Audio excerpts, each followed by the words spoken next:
आज बनवणार आहे वांग्याचे काप। त्यासाठी लागणार आहे मीडियम साईजची वांगी, त्यावर रवा, बारीक रवा, तांदळाचं थोडं पीठ, कसुरी मेथी, मीठ, गरम मसाला, हळद, तिखट आणि लसणीच्या 1-4 पाकळ्या। वांग्या स्वच्छ धुवून घ्यायचं आणि त्याचे असे काप काढायचे, पातळ मीडियम साईजचे काप काढायचे। मिक्सरच्या जारमध्ये बारीक रवा,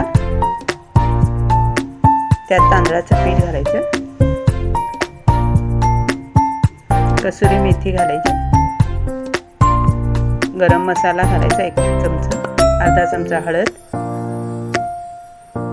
1 चमचा तिखट, आम्हाला थोडंसं जास्त तिखट पाहिजे म्हणून थोडंसं जास्त घातलेलं आहे, चवीनुसार मीठ, चवीनुसार मीठ थोडं घातलं,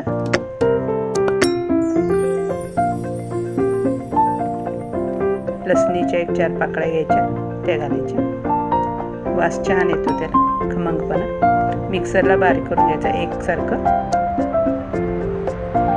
ब्लेंड करून घ्यायचं। ब्लेंड करून घेतलं की एका कोरड्या प्लेटमध्ये काढायचं। तोपर्यंत गॅसवरती तवा ठेवायचा, वांग्याला पाण्याचं वांग काढायचं, काप काढायचे आणि त्याला असा हा खालीवर रवा लावून दाबून लावून घ्यायचा। छान लावून घ्यायला पाहिजे, म्हणजे चव छान येते त्याला। तव्यात तेल घालायचं 2 चमचे आणि ते घालायचं, शॅलो फ्राय करायचं। गॅस थोडासा मोठा ठेवायचा सुरुवातीला, त्याच्यावर झाकण ठेवायचं 2 मिनिटासाठी। 2 मिनिटांनी काढायचं, परत परतवून घ्यायचं। बघा किती छान सोनेरी कलर आलेला आहे त्याला। मी चाकूनीच करते सगळं हे परतवायचं वगैरे का। किती छान मस्त कलर आलाय। परत 1-2 मिनिटासाठी ठेवायचं। जरा आता गॅस बारीक करायचा, त्यावर परत झाकण ठेवायचं 2 मिनिटासाठी।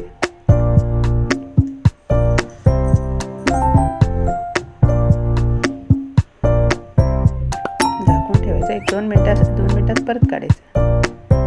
बघा किती छान हा कलर आलाय त्याला, गोल्डन कलर आलाय, कुरकुरीत झालेले आहेत काप। आता खायला पण खूप टेस्टी, तोंडाची चव वाढवणारी। चाकू जरासा असं हात घालून बघायचा, मऊ लागलं की वांग आतलं शिजल्यासारखं वाटतं, ते आता काढून घ्यायचं।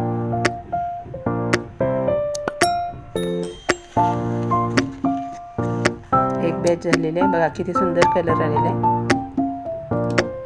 कुरकुरीत आहे। व्हिडिओ आवडला तर लाईक करा, सबस्क्राईब करा, शेअर करा।